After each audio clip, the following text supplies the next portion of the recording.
சஷ்டிகா சமையல். டுடே சஷ்டிகா சமையலில் என்ன பார்க்க போகிறோம்னா, ஒரு ஹெல்த்தியான முருங்கைக்கீரை பூரி எப்படி பண்ணுறேன்னு தாங்க பார்க்க போகிறோம். பாருங்கள் எவ்வளோ அருமையாக சூப்பராக வந்திருக்குன்னு. இந்த பூரியை நீங்கள் வாரத்தில் 2 நாள் எடுத்துக்கிட்டிங்கன்னா உடம்புல ரத்தத்தின் அளவை அதிகரிக்க பயன்படுது ஃப்ரெண்ட்ஸ். வாங்க இந்த ரெசிபி எப்படி பண்ணலான்னு வீடியோக்குள்ளே போய் பார்க்கலாம். வீடியோக்குள்ளே போகிறதுக்கு முன்னாடி நம்ம சேனலை மறக்காமல் சப்ஸ்கிரைப் பண்ணி வச்சுக்கோங்க ஃப்ரெண்ட்ஸ். வாங்க வீடியோக்குள்ளே போகலாம். முருங்கைக்கீரை பூரி பண்ணுறதுக்கு நான் 1 கைப்பிடி அளவு முருங்கைக்கீரை எடுத்து வச்சுருக்கேன். இப்போ இதை ஒரு மிக்சிங் பவுலுக்குள்ளே சேர்த்துக்கலாம். இது கூடவே 2 பச்சை மிளகாய் சேர்த்துக்கலாம். கொஞ்சமாக சீரகம் ஆட் பண்ணிக்கலாம். இப்போ இது கூட கொஞ்சமாக தண்ணி ஆட் பண்ணி நல்லா ஃபைன் பேஸ்ட்டாக அரைச்சி எடுத்துக்கலாம். பாருங்கள் ஃப்ரெண்ட்ஸ், ஃபைன் பேஸ்ட்டாக அரைச்சி எடுத்தாச்சு. இந்த பக்குவத்துக்கு அரைச்சி எடுத்துக்கோங்க. இப்போ ஒரு பவுலில் நான் 1 கப் அளவு கோதுமை மாவு ஆட் பண்ணிக்கிறேன். இப்போ இது கூடவே நம்ம அரைச்சி எடுத்து வச்சிருக்கிற முருங்கைக்கீரை பேஸ்ட் ஆட் பண்ணிக்கலாம். இப்போ இது கூட கொஞ்சமாக உப்பு ஆட் பண்ணிக்கலாம்.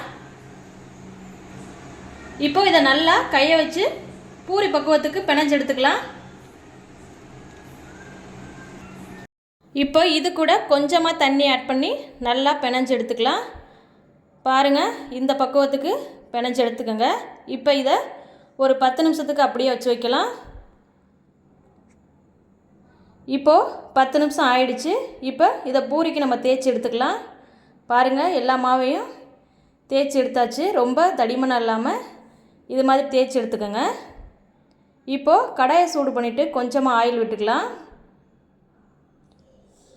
இப்போ ஆயில் சூடானதும் நம்ம தேய்ச்சி எடுத்து வச்சுருக்கிற மாவை இது கூட ஆட் பண்ணி நல்லா கிளறி விடலாம்.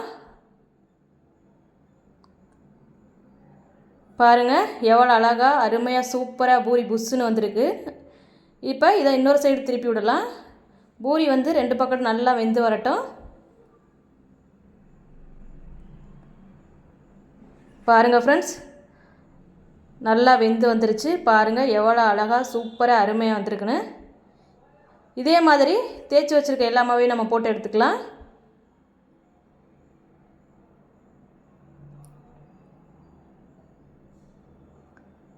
பாருங்கள், அதே போல் எல்லா மாவையும் போட்டு எடுத்துக்கிறோம்.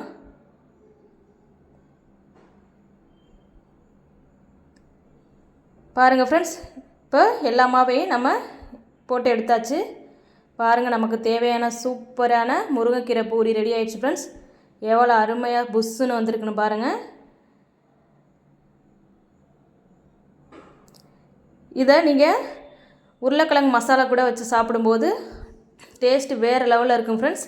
இதை நீங்கள் குழந்தைங்களுக்கெல்லாம் மார்னிங் செஞ்சு கொடுத்தீங்கன்னா நல்லா விரும்பி சாப்பிடுவாங்க.